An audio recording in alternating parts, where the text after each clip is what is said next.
एक बार की बात है, एक बहुत बड़ी आर्ट गैलरी ने कॉन्टेस्ट डिक्लेयर किया। उसमें उन्होंने अनाउंस किया कि जो भी पेंटर पीस को डिपिक्ट करने वाली वर्ल्ड की सबसे अच्छी पेंटिंग बनाएगा उसको $10 मिलियन का इनाम मिलेगा।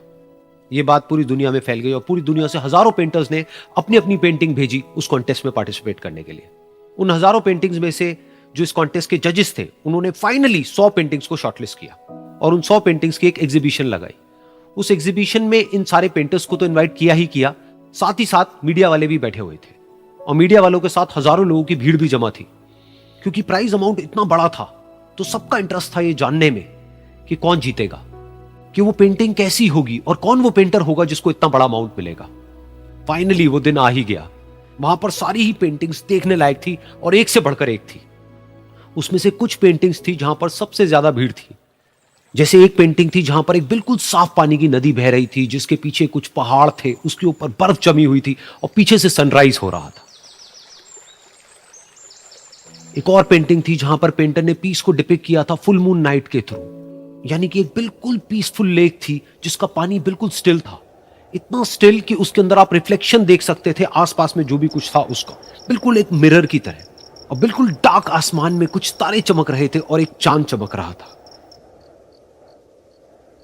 उसके अलावा एक पेंटिंग थी जिसमें बिल्कुल सफेद बादल थे, नीला आसमान था और बिल्कुल हरी हरी घास थी। यानी कि सारी ही पेंटिंग्स ऐसी जिसको देख करके ही मन शांत हो जाए। तो कॉन्टेस्ट बहुत ही टफ था क्योंकि सारी पेंटिंग्स एक से बढ़कर एक थी। तो जजेस के लिए शॉर्टलिस्ट करना कि कौन सी पेंटिंग बेस्ट है, that was very very difficult. लेकिन वो मोमेंट आ ही गया जब जजेस ने अपना माइंड मेकअप कर लिया और एक पेंटिंग को इन सारी पेंटिंग्स में से सिलेक्ट कर लिया और उस पेंटिंग को एक बड़े से कर्टेन के पीछे रख दिया। सामने वो सारे पेंटर्स बैठे हुए थे, मीडिया वाले थे और हजारों लोगों की भीड़ थी। सबकी क्यूरियोसिटी बढ़ती चली जा रही थी क्योंकि अमाउंट बहुत बड़ा था। लेकिन जैसे ही वो पर्दा हटा और सामने से सबने उस पेंटिंग को देखा तो सब हैरान रह गए। सब एक दूसरे की शक्ल देखने लगे। किसी को कुछ समझ नहीं आ रहा था कि एक्चुअल में हो क्या रहा है, क्योंकि वो पेंटिंग जो वहां पर दिख रही थी वो दूर दूर तक शांति को डिपिक्ट नहीं कर रही थी। तो सबको लगा कि शायद उस आर्ट गैलरी से कोई गलती हुई है या जजेस से कोई गलती हुई है और किसी गलत पेंटिंग को वहां पे रख दिया है। तो कुछ पेंटर्स एक साथ गए, जाकर के उस आर्ट गैलरी के ओनर से मिले और जाकर के उससे पूछा कि क्या ये कोई गलती है, गलती से कहीं कोई गलत पेंटिंग तो आपने वहां पे नहीं रख दी है। तो आर्ट गैलरी वाला थोड़ा सा मुस्कुराया और बोला, नहीं ये पेंटिंग बिल्कुल ठीक है, जजेस ने इसी पेंटिंग को सिलेक्ट किया है और यही पेंटिंग आज की विनर है। सारे पेंटर्स ये जवाब सुन करके गुस्से से भर गए और सबने मिल करके रिवोल्ट कर दिया। और ये देख करके सारे मीडिया वाले अपनी अपनी जगह से खड़े हुए और भागते हुए गए उस आर्ट गैलरी के ओनर के पास में और अपने अपने माइक्स उनके मुंह के आगे कर दिए। तो अगेन वो आर्ट गैलरी का जो ओनर था वो हल्का सा मुस्कुराया और उसने कहा कि मुझे कुछ बोलने से पहले एक बार इस पेंटिंग को आप लोग ध्यान से देखिए, थोड़ा पास से देखिए, शायद आपको कुछ ऐसा नजर आए जो दूर से नजर नहीं आ रहा है। क्योंकि आप सबने एक चीज तो देख ली कि इस पेंटिंग में आंधी है, तूफान है, चारों तरफ सब कुछ तहस नहस हो रहा है, आसमान में बिजली कड़क रही है, काले बादल हैं, ये सब तो आपने देख लिया। लेकिन एक चीज नहीं देखी कि इस पेंटिंग में एक घर भी है। उस घर में एक छोटी सी खिड़की है जहां पर एक आदमी खड़ा हुआ है। ध्यान से जाकर के देखिए, वो जो आदमी खड़ा हुआ है और बाहर देख रहा है उस घर से, उसके चेहरे पर कोई डर नहीं है बल्कि एक हल्की सी मुस्कान है, एक ठहराव है, एक सुकून है। और यही है शांति का असली मतलब।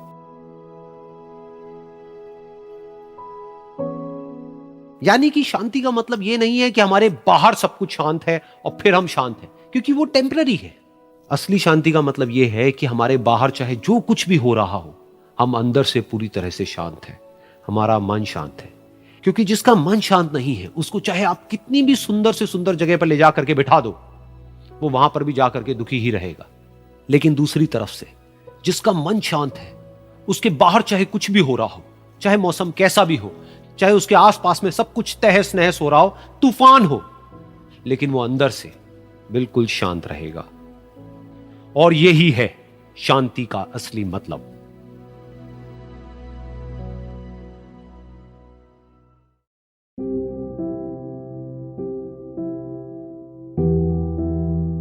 एक बार की बात है, एक छोटे से गांव में एक आदमी रहता था। उसके घर के पास में एक पहाड़ था जहां पर वो रोज सुबह जाता, उस पहाड़ पर थोड़ी देर के लिए वो बैठता, फिर वापस आ जाता। तो रोज की तरह वो सुबह सुबह जा रहा था। पीछे से उसका छोटा सा बेटा आया, उसने आकर के उसका हाथ पकड़ लिया और कहा कि आज मैं भी आपके साथ चलूंगा। उसने पहले तो उसको थोड़ा सा समझाया और मना किया, कहा कि जो रास्ता है वो बहुत ही छोटा है और चढ़ाई बहुत ज्यादा है, तो तुम मेरे साथ नहीं चल पाओगे। लेकिन फिर जब उस बेटे ने जिद करी तो पिता मान गया। तो दोनों पहाड़ पर चढ़ने लगे। पिता ने बेटे का हाथ कस के पकड़ा हुआ था। लेफ्ट साइड में पहाड़ थे, राइट साइड में खाई थी और रास्ता बहुत ही छोटा था। और वो पहाड़ की चोटी तक पहुंचने ही वाले थे, तभी रास्ते में एक बड़ा सा पत्थर आया। क्योंकि पिता उस रास्ते पर रोज आता था तो उसको पता था कि वहां पे पत्थर है, तो वो साइड से निकल गया। लेकिन जो बेटा था उसका ध्यान कहीं और था, तो उसका घुटना जा करके उस बड़े से पत्थर पर टकरा गया। तो फिर उस बच्चे के मुंह से एक चीख निकली, और जैसे ही वो चीखा उसकी आवाज उन पहाड़ों में गूंजने लगी। इससे पहले उस बच्चे ने कभी भी अपनी आवाज की गूंज नहीं सुनी थी, तो उसे समझ नहीं आया कि क्या हो रहा है। वो अंदर से थोड़ा सा घबरा गया। उसे लगा कि शायद कहीं कोई है जो छुप करके उसको देख रहा है और उसका मजाक उड़ा रहा है। फिर उस बच्चे ने बोला, कौन हो तुम? कौन हो तुम? तो जब उस बच्चे ने इस गूंज को सुना, उसे गुस्सा आ गया। उसे लगा कि कौन है ये जो मेरा मजाक उड़ाए चले जा रहा है। फिर उसने गुस्से से कहा, मैं तुम्हें छोड़ूंगा नहीं। और फिर जैसे ही उसने इस गूंज को सुना, वो घबरा गया। उसके पिता समझ गए थे कि क्या हो रहा है। उसने अपने पिता का हाथ कस के पकड़ लिया और उनसे पूछा, कौन है ये जो मुझे इतना तंग कर रहा है? कौन है ये जो मुझे इतना डरा रहा है? तो उसके पिता थोड़ा सा मुस्कुराए और उन्होंने खाई की तरफ देखा और जोर से बोला, मैं तुमसे बहुत प्यार करता हूं।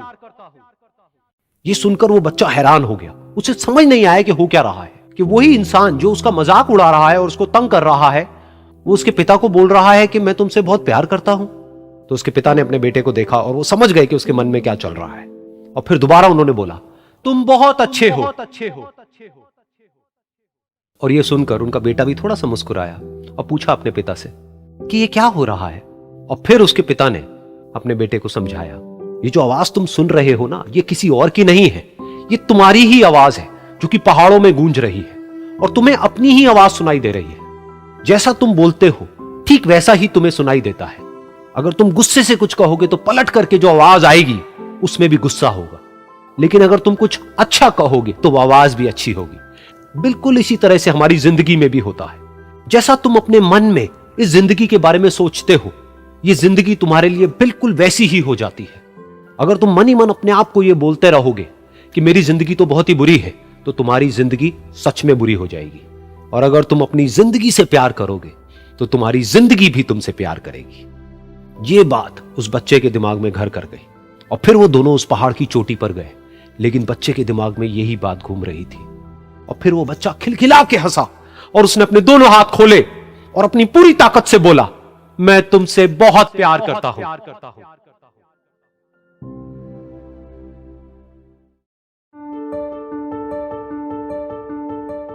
एक बार की बात है, एक बहुत बड़ा नेता एक साधु के छोटे से आश्रम में गया, क्योंकि उसने बहुत सुना था उस साधु के बारे में और उसके मन में आया कि मैं एक बार जाकर के देखता हूं कि लोग इतनी तारीफ क्यों करते हैं उसकी। तो जब वो उस आश्रम में गया तो वहां पर एक छोटा सा कमरा था जहां पर एक कालीन बिछा हुआ था। वहां पर कुछ लोग बैठे हुए थे नीचे और साधु जी सामने बैठे हुए थे। कुछ सवाल जवाब चल रहा था। तो जैसे ही वो अंदर गया, वो अकेला नहीं था, उसके साथ में 4 बॉडीगार्ड्स भी थे। और उसको ये आदत थी कि जहां पर भी वो जाता था लोग अपनी जगह से खड़े हो जाते थे, उसकी तरफ देखते थे, हाथ जोड़ते थे, अपना सर झुकाते थे। लेकिन यहां पर ऐसा कुछ भी नहीं हुआ। साधु ने उसकी तरफ देखा तक नहीं, क्योंकि वो साधु किसी के सवाल का जवाब दे रहे थे। लेकिन नेता को इस बात पे गुस्सा आ गया। नेता को लगा कि ये मेरी बेइज्जती है। तो उस नेता ने साधु की बात को बीच में ही काटते हुए थोड़ा गुस्से से कहा, मैं आपसे कुछ कहना चाहता हूं। साधु ने उसकी तरफ देखा और बोले, आप थोड़ी देर रुकिए, पहले मैं इनके सवाल का जवाब दे लूं, उसके बाद में मैं आपसे बात करूंगा।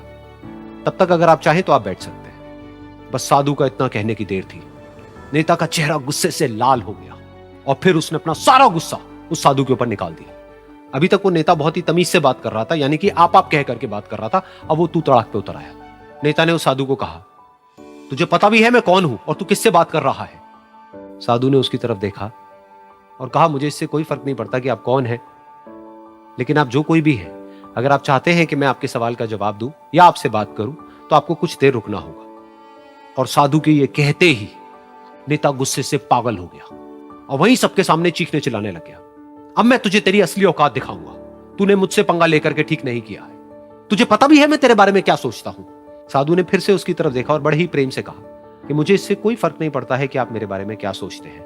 आप जो चाहे वो मेरे बारे में सोच सकते हैं। फिर उस नेता ने बोला कि तू चाहे सुनना चाहता है या नहीं, लेकिन मैं तुझे बताऊंगा यही सबके सामने कि मैं तेरे बारे में क्या सोचता हूं। तू एक बहुत ही घटिया इंसान है। तू कोई साधु नहीं है, तू एक ढोंगी है, पाखंडी है, और यहां पर जितने भी लोग बैठे हैं उन सबको बेवकूफ बना रहा है। तेरा बस एक ही मकसद है कि इन लोगों की जेब में जितना भी पैसा है वो सब तेरे पास में आ जाए। तू अपने फायदे के लिए इन लोगों का इस्तेमाल कर रहा है, और अब मैं तुझे नहीं छोड़ने वाला। तेरा पर्दाफाश करके रहूंगा पूरी दुनिया के सामने। लेकिन उसके इतना बोलने के बाद भी उस साधु के चेहरे पर हल्की सी मुस्कान बनी ही रही। ये देखकर वो और तिल मिला गया और उसने कहा, अब बहुत हुआ, अब मैं यहां एक मिनट भी नहीं रुकने वाला। लेकिन अभी भी तेरे पास में मौका है, अगर मुझसे माफी मांगनी है या मुझसे कुछ कहना है तो कह सकता है। इतना सब होने के बाद भी साधु बिल्कुल शांत था और उनके चेहरे पर एक मुस्कान थी। उन्होंने अपनी आंखें बंद कर ली। फिर साधु ने अपनी आंखें खोली, हाथ जोड़े और कहा कि मुझे आपसे कोई गिला शिकवा नहीं है। मेरे मन में आपके लिए कोई भी गलत ख्याल नहीं है। जो भी आपने मेरे बारे में कहा वो आपकी अपनी सोच थी, तो मुझे आप में कोई भी बुराई नजर नहीं आती है। मुझे आप एक बहुत ही भले इंसान लगते हैं। और साधु के इतना कहते ही नेताजी का दिमाग 7वें आसमान पर पहुंच गया। उनके चेहरे पर एक अजीब सी खुशी थी, क्योंकि उस साधु ने वो ही कहा जो बाकी सब लोग उस नेता को कहते हैं। और वो खुशी खुशी उस आश्रम से अपने घर की तरफ चला गया और जा करके अपने पिताजी के साथ में बैठ गया।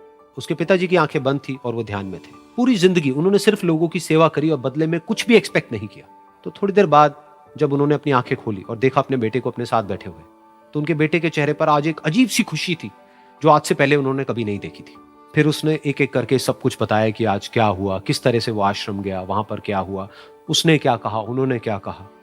तो जब इसके पिताजी ने पूरी बात सुनी तो थोड़ा सा मुस्कुराए और अपने बेटे को देख करके बोले कि उन्होंने तुम्हारी तारीफ नहीं करी है, क्योंकि उन्होंने वो नहीं कहा कि जो तुम हो, उन्होंने वो कहा कि जो वो खुद है।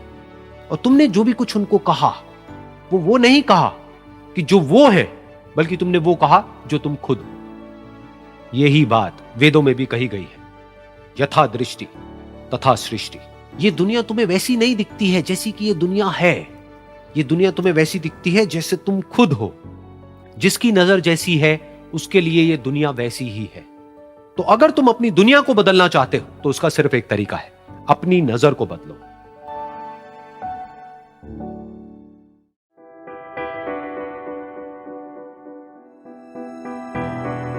ये कहानी है एक छोटी सी बच्ची की जिसको बहुत गुस्सा आता था, बात बात पे गुस्सा आता था। और जब उसको गुस्सा आता था तो वो ये नहीं देखती थी कि उसके सामने कौन है, और जो उसके मन में आता था वो सब बोल देती थी। कई कई बार तो वो कुछ चीजें उठाती और जमीन पे फेंकती और तोड़ देती। तो उसके माँ बाप बहुत परेशान हो गए, उनको समझ नहीं आ रहा था कि वो क्या करे। उन्होंने बहुत कोशिश करी उस बच्ची को समझाने की अलग अलग तरीके से, लेकिन वो बच्ची समझ ही नहीं रही थी। फिर एक दिन उसकी माँ ने उसकी ट्यूशन टीचर से बात करी, क्योंकि ट्यूशन टीचर ही एक ऐसी थी जिसकी कि वो बात सुनती थी। तो उसकी टीचर ने उसकी माँ की सारी बातों को सुना और उनको बोला कि आप चिंता मत करो, आने वाले कुछ दिनों के अंदर अंदर ही इस बच्ची का गुस्सा पूरी तरीके से खत्म हो जाएगा। उसकी माँ को समझ नहीं आया, लेकिन फिर भी उन्होंने कहा कि कोशिश करने में क्या जाता है। फिर उस दिन रोज की तरह जब वो टीचर आई और वो क्लास शुरू होने वाली थी, तो उसकी टीचर ने उस बच्ची से कहा कि आज हम पढ़ाई नहीं करेंगे, आज हम एक गेम खेलेंगे। तो बच्ची ये सुन करके बहुत खुश हो गई। फिर टीचर उस बच्ची के साथ में उस घर के पीछे एक दीवार के पास में जाकर के खड़ी हो गई और उस टीचर ने उस बच्ची को कहा कि गेम ये है कि अब जब भी तुम्हें गुस्सा आए तुम्हें कील लेनी है और यहां पर आकर के इस दीवार में गाड़ देनी है, थोड़ी सी, जितनी हो सके। फिर उस बच्ची ने टीचर से पूछा लेकिन इससे क्या होगा? तो टीचर ने कहा कि जब ये गेम खत्म हो जाएगी तो तुम्हें एंड में एक प्राइज मिलेगा। फिर उस बच्ची ने बिल्कुल वैसा ही किया जैसे कि उस टीचर ने कहा था, यानी कि अब उसको जब भी गुस्सा आता तो वो जाती और जा करके एक कील उस दीवार में गाड़ देती। तो जैसा कि उस लड़की को बहुत गुस्सा आता था तो पहले ही दिन वहां पर 10 से ज्यादा कीलें गड़ गई। लेकिन उन कीलों को गाड़ने के लिए उसको बार बार पीछे जाना पड़ता और जा करके उस कील को गाड़ना पड़ता। तो उसके दिमाग में आया कि जितनी मेहनत मैं लगाती हूं उस कील को गाड़ने में, उससे कम मेहनत में मैं अपने गुस्से को कंट्रोल कर सकती हूं। अगले दिन 8 कीलें गड़ी, उसके अगले दिन 6, फिर 4, फिर 3, फिर 2, फिर 1। फिर एक ऐसा भी दिन आया जब एक भी बार उसको गुस्सा नहीं आया और एक भी कील उस दीवार में नहीं गड़ी। और वो बच्ची बहुत खुश हो गई। खुशी खुशी वो अपनी टीचर के पास में गई और जाकर के उनको बताया कि देखो मैम, आज मैंने एक भी कील उस दीवार में नहीं गाड़ी है क्योंकि मेरे को एक बार भी गुस्सा नहीं आया है। तो मैम ने उसको थोड़ी सी शाबाशी दी और मैम उसके साथ में उस दीवार के सामने जाकर के खड़ी हो गई। अब मैम ने उस बच्ची को कहा कि गेम अभी खत्म नहीं हुई है, अब तुम्हें क्या करना है कि जिस भी दिन तुमको बिल्कुल भी गुस्सा नहीं आता है उस दिन के एंड में तुम एक कील को इस दीवार से निकाल दोगी। तो बच्ची ने वैसा ही किया, लेकिन क्योंकि कीलें बहुत ज्यादा थी तो 1 महीने से भी ज्यादा टाइम लग गया उन सारी कीलों को बाहर निकलने में। लेकिन एक दिन ऐसा भी आया जब सारी कीलें उस दीवार से बाहर निकल गई। फिर वो बच्ची बहुत ही खुश होकर के अपनी टीचर के पास में गई और जाकर के बोला कि अब उस दीवार में एक भी कील नहीं है। तो उसकी टीचर उस बच्ची के साथ में उस दीवार के सामने जाकर के खड़ी हुई। उसने देखा कि एक भी कील नहीं है दीवार में। फिर उसको उसकी एक फेवरेट चॉकलेट गिफ्ट करी और बोला कि तुम इस प्राइज को जीत गई हो। बच्ची बहुत ही खुश हो गई। फिर टीचर ने उस बच्ची से पूछा कि क्या तुमको इस दीवार में कुछ नजर आ रहा है? तो बच्ची ने कहा, नहीं मैम, इसमें तो कुछ भी नहीं है, सारी कीलें निकल चुकी हैं। तो उस टीचर ने कहा, एक बार ध्यान से देखो, शायद कुछ नजर आए। तो उस बच्ची ने दोबारा देखा और कहा, वो जो कीलें मैंने गाड़ी थी उसके कुछ निशान मुझे नजर आ रहे हैं दीवार में। जब बच्ची ने ये देख लिया, फिर उसकी मैम ने उस बच्ची को कहा, जैसे तुमने इस दीवार में कील गाड़ी और अब तुम उस कील को तो निकाल सकती हो लेकिन उसके निशान को नहीं मिटा सकती, ठीक इसी तरह से होता है जब तुम गुस्सा करती हो। जब तुम गुस्सा करती हो अपने माँ बाप पे या किसी पे भी, तो उनके दिल पर चोट लगती है, उनको दर्द होता है और वहां पर एक निशान रह जाता है। उस निशान को तुम चाह करके भी हटा नहीं सकती, फिर चाहे तुम उनसे जितना मर्जी माफी मांग लो। ये सुनकर बच्ची को अपनी गलती का एहसास हुआ और वो रोने लगी और वो भागती हुई गई और अपनी माँ के पास में जाकर के उनसे गले लग गई और अपनी माँ को बोली कि मम्मा, मैं आज के बाद कभी गुस्सा नहीं करूंगी, मुझे समझ आ गया है मैंने क्या गलती करी। और उस दिन के बाद उस बच्ची ने कभी गुस्सा नहीं किया।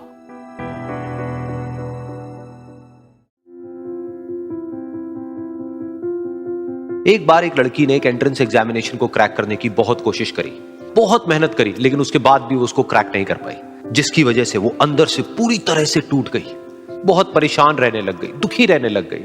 उसके पिता से अपनी बेटी की यह हालत देखी नहीं गई। फिर उन्होंने एक दिन अपनी बेटी को बुलाया और उन्होंने अपनी बेटी को कहा कि तुम मेरे साथ एक बार किचन में चलो, मुझे तुम्हें कुछ दिखाना है। किचन में पहले से ही उन्होंने गैस स्टोव के ऊपर 3 बोल रखे हुए थे।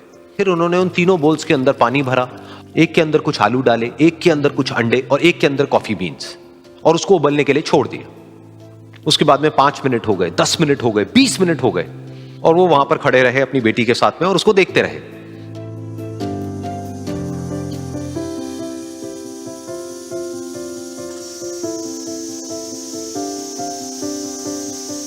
तो बेटी अंदर से थोड़ी सी इरिटेट होने लग गई, कहती है क्या कर रहे हो आप? तो उसके पिता ने कहा कि सिर्फ 1 मिनट और रुको, तुमको सब समझ आ जाएगा। फिर उसके बाद में एक एक करके उन्होंने गैस स्टोव को बंद किया और जो पहला बोल था उसमें से आलू निकाले और निकाल करके एक प्लेट पे रख दिए। दूसरे बोल में से उन्होंने वो अंडे निकाले और निकाल करके एक और प्लेट में रख दिए और तीसरे बोल में से जो कॉफी थी उसको छान करके एक कप के अंदर भर दिया और वो वहीं सामने स्लैब पे रख दिया और अपनी बेटी से पूछा कि तुम्हें क्या दिख रहा है? तो उनकी बेटी को थोड़ा सा गुस्सा आ गया। उसने कहा कि इसमें देखना क्या है, एक में आलू है, एक में अंडे हैं और एक में कॉफी है। तो उसके पिता ने कहा कि एक बार इनको छू करके देखो, शायद तुम्हें कुछ समझ आए। तो उसने सबसे पहले आलूओं को छुआ, तो जब उसको छुआ और थोड़ा सा दबाया तो वो बिल्कुल सॉफ्ट हो चुके थे। तो उसके बाद में उसके पिता ने उन अंडों को तोड़ा तो वो हार्ड थे।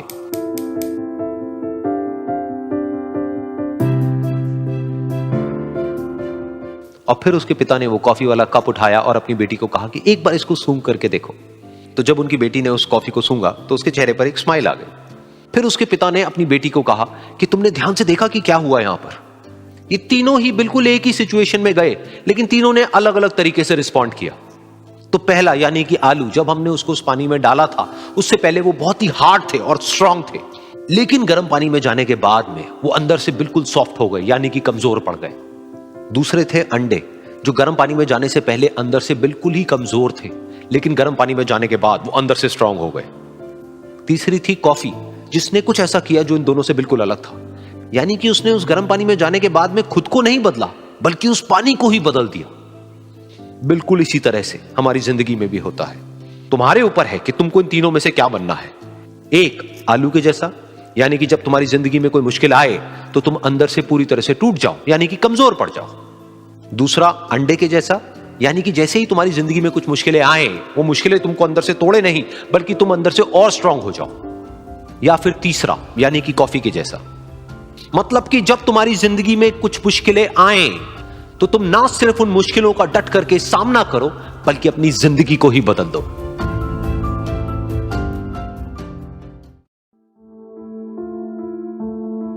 ये कहानी है 2 दोस्तों की जो कि एक छोटे से गांव में रहते थे। एक बार वो दोनों किसी काम से शहर गए और वापस अपने गांव लौट रहे थे। उनके गांव तक पहुंचने के लिए उनको एक घने जंगल से होकर के गुजरना था और जब वो उस जंगल से गुजर रहे थे तो एक दोस्त को प्यास लगी और वो पानी ढूंढने के लिए रास्ता भटक गए। थोड़ी ही देर बाद शाम हो गई और रात होने ही वाली थी। तो उन दोनों की नजर एक गुफा पे पड़ी जो कि पेड़ों से घिरी हुई थी चारों तरफ से। तो उन्होंने सोचा कि यही जगह ठीक है रात बिताने के लिए।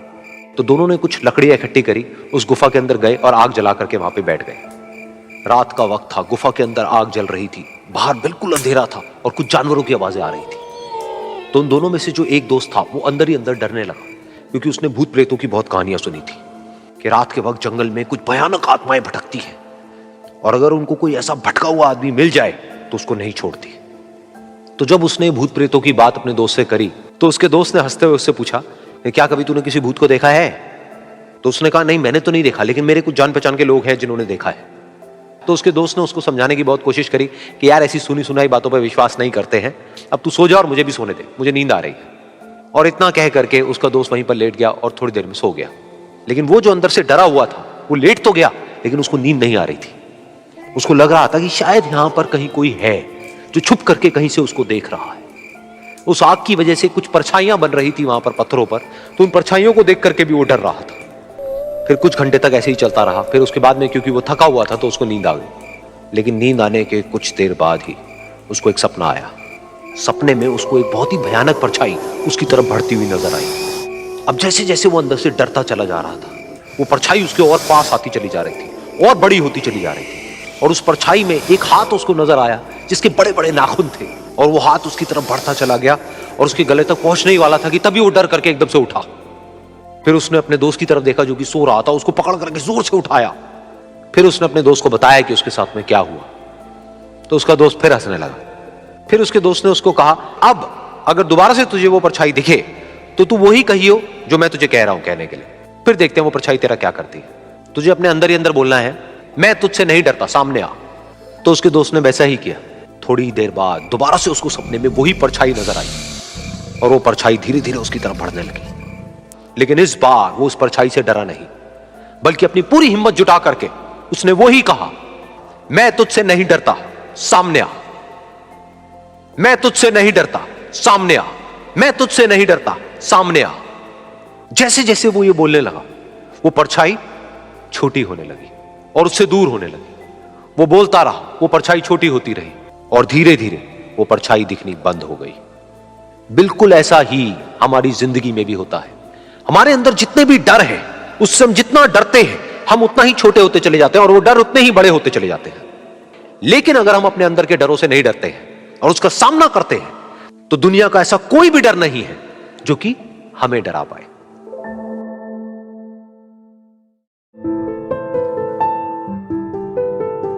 एक बार की बात है, कुछ साइंटिस्ट ने मिलकर के एक बहुत ही इंटरेस्टिंग एक्सपेरिमेंट किया। उन्होंने क्या किया कि एक बहुत बड़ा सा पिंजरा लिया, उसके अंदर 5 बंदरों को रख दिया और वहां पर एक सीढ़ी लगा दी।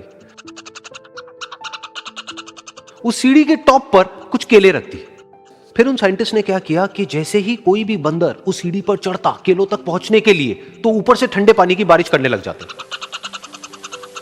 तो जैसे ही वो ठंडा पानी गिरता उस बंदर के ऊपर जो कि सीढ़ी पर चढ़ रहा था, वो फटाफट से नीचे आता तो पानी बंद हो जाता।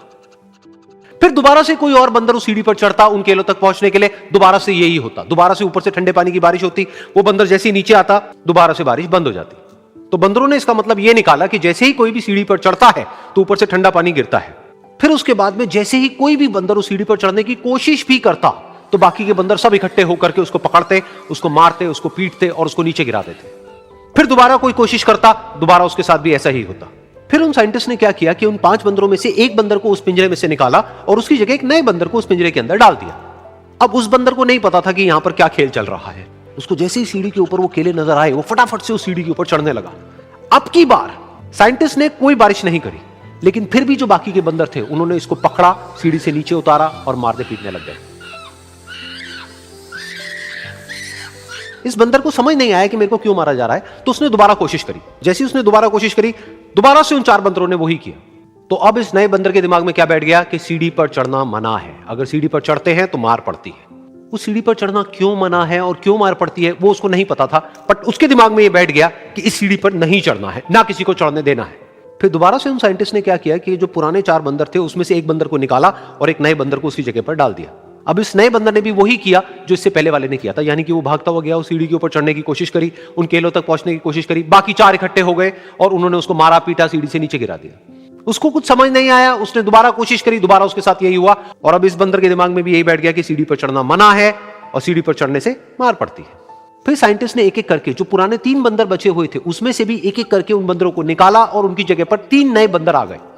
अब ये 5 बंदर नए थे और किसी को भी ये नहीं पता था कि उस सीढ़ी पर चढ़ना मना क्यों है, लेकिन उन सबके दिमाग में बैठा हुआ था कि सीढ़ी पर चढ़ने से मार पड़ती है। तो कोई भी कोशिश नहीं कर रहा था, जबकि अब कोई ठंडे पानी की बारिश भी नहीं हो रही थी। वो चाहते तो आराम से उस सीढ़ी पर चढ़ते, केले तोड़ते और आपस में बांट करके खा लेते। बिल्कुल ऐसा ही हम लोगों के साथ भी होता है, यानी कि इंसानों के साथ भी होता है।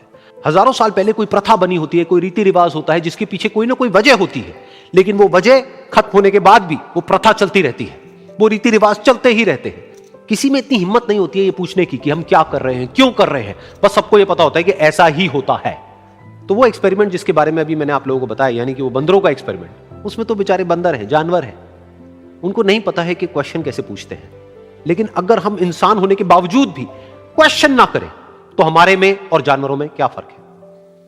सोचिए।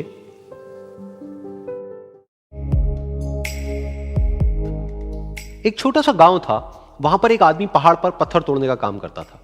उसको अपनी जिंदगी से कोई गिला शिकवा नहीं था। पूरा दिन वो काम करता, मेहनत करता, दिन के एंड में जो थोड़ा बहुत पैसा मिलता वो जा करके अपने परिवार के साथ में थोड़ा सा टाइम स्पेंड करता और चैन से सो जाता। तो एक दिन रोज की तरह वो अपना काम खत्म करके अपने घर की तरफ जा रहा था, तो रास्ते में चलते चलते उसके मन में ख्याल आया कि ये भी कोई जिंदगी है कि सुबह से शाम तक मैं पत्थर तोड़ने का काम करता हूं और एंड में मेरे को थोड़े से पैसे मिलते हैं, जिसमें मुश्किल से मेरा और मेरे परिवार का गुजारा हो पाता है। काश कुछ ऐसा हो जाए कि कहीं से मुझे कोई ऐसी शक्ति मिल जाए कि जो भी मैं चाहता हूं वो सच हो जाए। वो अपने घर पर गया, उसने खाना खाया, लेकिन उसका ध्यान खाने की तरफ नहीं था, उसके दिमाग में यही ख्याल चल रहा था। उसके बाद में वो यही सोचते सोचते सो गया। फिर नींद आने के कुछ देर बाद उसको एक सपना आया। सपने में उसने देखा कि रोज की तरह वो अपना काम खत्म करके अपने घर लौट रहा था। रास्ते में उसने एक बहुत ही बड़ा घर देखा और उसके मन में आया कि काश ये घर मेरा होता और मैं इसका मालिक होता। और उसके ये सोचते ही वो उस घर का मालिक बन गया। उसको यकीन ही नहीं हो रहा था कि जो उसने सोचा वो बन चुका है। लेकिन उसकी खुशी ज्यादा देर नहीं टिक पाई, क्योंकि उसको एकदम से एक शोर सुनाई दिया। उसने अपने घर के बाहर देखा कि एक बहुत बड़ी रैली निकल रही है, जिसमें बीचों बीच एक पॉलिटिशियन है जो ऐसे ऐसे हाथ हिला रहा है, और वहां पर जितने भी लोग खड़े थे सब उसके नाम के नारे लगा रहे थे, उसके आगे हाथ जोड़ करके खड़े थे, सब उसको देखने के लिए तड़प रहे थे। तब उसको यह एहसास हुआ कि मैं कितना छोटा हूं उसके आगे। और फिर उसके अंदर से एक ख्याल उठा कि काश मैं ये पॉलिटिशियन होता और मेरे पास भी इतनी ही पावर होती जितनी कि इसके पास में है। बस उसका इतना सा सोचने की देर थी, वो पॉलिटिशियन बन गया। उसकी खुशी का ठिकाना नहीं था, क्योंकि उसके आसपास में हजारों लोगों की भीड़ थी और सब उसको देखने के लिए तरस रहे थे, तड़प रहे थे। लेकिन उसकी ये खुशी भी ज्यादा देर नहीं टिक पाई। धूप बहुत ही तेज थी और उस पॉलिटिशियन को आदत नहीं थी इतनी गर्मी में रहने की, तो उस धूप की वजह से उसको चक्कर आ गए और वो बेहोश होकर के गिर गया।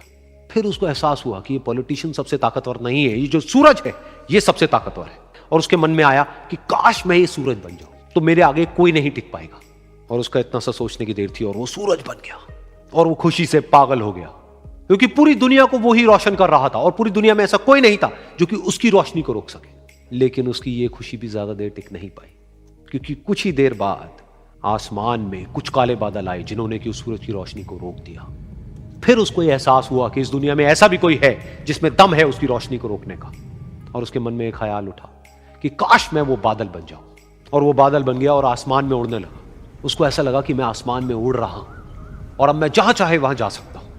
लेकिन कुछ देर बाद वहां पर एक बहुत तेज हवा का झोंका आया जो कि उन बादलों को उड़ा करके ले गया।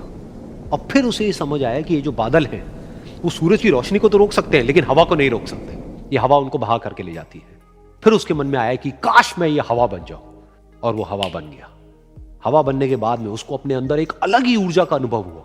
वो चाहे तो आराम से बहता और चाहे तो आंधी बन करके, तूफान बन करके, जिसको भी चाहे उड़ा करके ले जाता। उसको ये विश्वास होने ही लगा था कि इस दुनिया में सबसे ज्यादा शक्तिशाली मैं हूं। लेकिन तभी उसके सामने आया एक पहाड़। उसने अपनी पूरी ताकत लगा दी, लेकिन उस पहाड़ को वो इतना सा भी नहीं हिला पाया। तब उसको यह एहसास हुआ कि इस दुनिया में कोई है जो हवा से भी ज्यादा शक्तिशाली है, जिसमें दम है उस हवा को रोकने का। फिर उसके मन में आया कि काश मैं ये पहाड़ होता, और वो पहाड़ बन गया। लेकिन हर बार की तरह इस बार भी उसकी खुशी ज्यादा देर तक नहीं टिक पाई। उसको एक जानी पहचानी सी आवाज सुनाई दी और साथ ही साथ उसको दर्द होने लगा, जैसे कि कोई है जो उसको तोड़ रहा है, उसको मार रहा है। तो दर्द से वो चीखने लगा और उसके मन में आया कि काश मैं वो बन जाऊं, क्योंकि इस पहाड़ को तोड़ने का दम रखता है। लेकिन इस बार उसकी ये ख्वाहिश पूरी नहीं हुई। वो रोने लगा, चीखने लगा, चिल्लाने लगा, उसने अपनी पूरी जान लगा दी, लेकिन इस बार वो नहीं बन पाया। उसका दर्द बढ़ता ही चला जा रहा था और दर्द की वजह से एकदम से उसकी नींद खुली और सामने शीशा था। उसने शीशे में देखा और उसको समझ आया कि सपने में मैं वो क्यों नहीं बन पा रहा था जो मैं बनना चाहता था, क्योंकि असलियत में मैं वो ही हूं।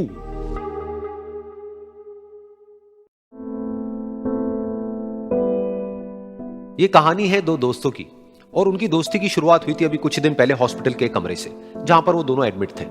तो दोनों में से जो एक था, उसको अभी कुछ दिन पहले एक पैरालिसिस का अटैक आया था, जिसकी वजह से गर्दन के नीचे की उसकी पूरी बॉडी पैरालाइज हो गई थी और वो अपनी एक उंगली तक नहीं हिला सकता था।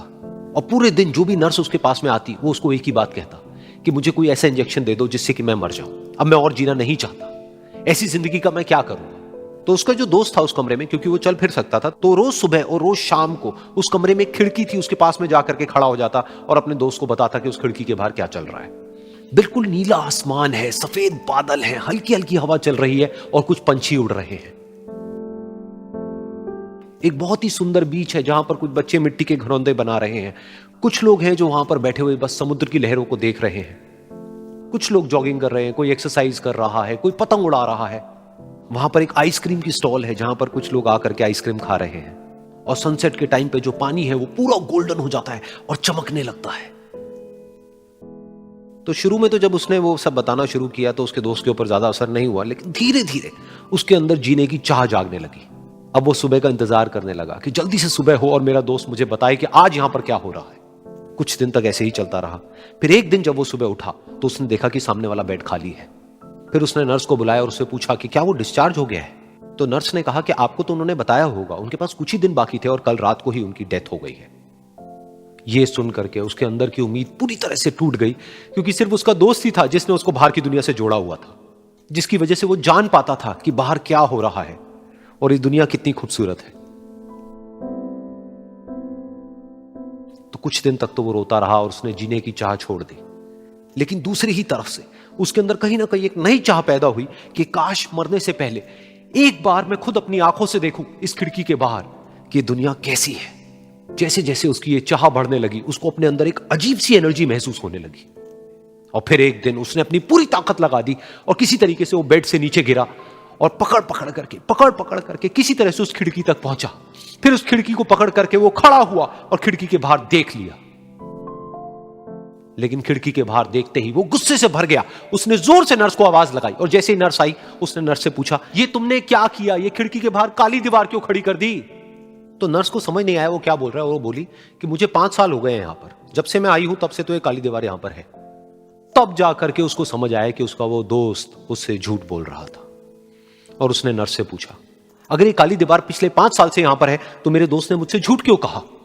तो नर्स थोड़ा सा मुस्कुराई और बोली कि मैं ये तो नहीं जानती कि उन्होंने आपसे झूठ क्यों कहा, लेकिन मैं इतना जरूर जानती हूं कि जो भी कुछ उन्होंने आपसे कहा उसी वजह से आप अभी अपने पैरों पर खड़े हैं। तो इस कहानी से हमको यह सीखने को मिलता है कि जो हमारे शब्द हैं, जो हमारे वर्ड्स हैं, जो हम अपने मुंह से बाहर निकालते हैं, उसमें इतनी पावर है जिसकी कोई हद नहीं है। वो किसी आदमी को गिरा भी सकते हैं और उसको उठा भी सकते हैं। तो अब आपके ऊपर है कि आप अपनी इस पावर को यूज करते हो या मिस यूज करते हो।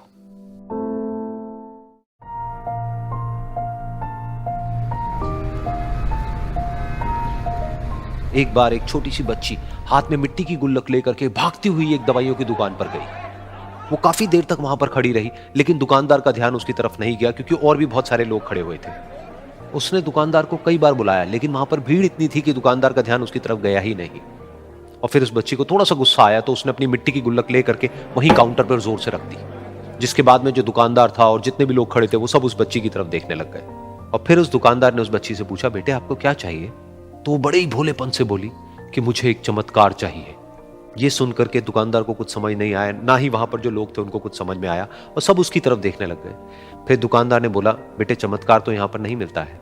तो बच्ची को लगा कि वो उससे झूठ बोल रहा है। तो बच्ची ने कहा कि मेरी गुल्लक में बहुत पैसे हैं, आप बताओ आपको कितने पैसे चाहिए, लेकिन मैं आज यहां से चमत्कार लेकर के ही जाऊंगी। तो वहीं काउंटर पे एक और आदमी खड़ा था। उसने उस बच्ची से पूछा कि बेटे क्यों चाहिए तुमको चमत्कार। तब उस बच्ची ने अपनी कहानी बताई कि अभी कुछ दिन पहले मेरे भाई के सर में बहुत तेज दर्द हुआ तो मेरे पापा मम्मी उसको हॉस्पिटल ले गए। उसके बाद कई दिन तक मेरा भाई घर नहीं आया। तो मैंने कई बार अपने पापा से पूछा, लेकिन उन्होंने मुझे कुछ नहीं बताया। उन्होंने बार बार यही कहा कि वो आ जाएगा, वो कल आ जाएगा, वो कल आ जाएगा, लेकिन वो आ ही नहीं रहा था। तो मैंने देखा कि मम्मी रो रही है। अब पापा मम्मी को कह रहे थे कि उसकी दवाइयों के लिए और उसके इलाज के लिए जितने पैसे चाहिए उतने मेरे पास में नहीं है। अब उसको कोई चमत्कार ही बचा सकता है। तब मुझे लगा कि अगर मेरे पापा के पास में इतने पैसे नहीं भी हैं तो क्या हुआ, मेरे पास में तो है। तो मैंने जितने भी पैसे जोड़ रखे हैं वो सारे लेकर के मैं इस दवाई की दुकान पर आई। फिर उस आदमी ने उस बच्ची से पूछा, कितने पैसे हैं तुम्हारे पास में? ये सुनते ही उस बच्ची ने अपनी गुल्लक उठाई, जमीन पर फेंकी और तोड़ दी और पैसे गिनने लग गई। बाकी सब लोग खड़े होकर के उसको देख रहे थे। थोड़ी देर बाद उसने सारे पैसे अपने हाथ में इकट्ठे किए और बोली, मेरे पास में पूरे 19 रुपए हैं। वो जो आदमी वहां पर खड़ा था वो थोड़ा सा मुस्कुराया और बोला कि अरे तुम्हारे पास में तो पूरे पैसे हैं, इतने का ही तो आता है चमत्कार। ये सुनकर के वो बच्ची बहुत खुश हो गई और बोली कि चलो मैं आपको अपने पापा से मिलवाती हूं।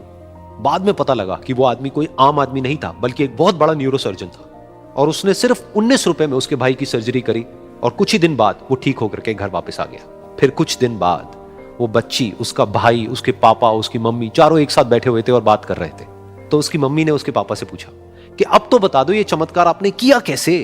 तो उन्होंने अपनी बेटी की तरफ देखा और बोले, ये चमत्कार मैंने नहीं, इसने किया है।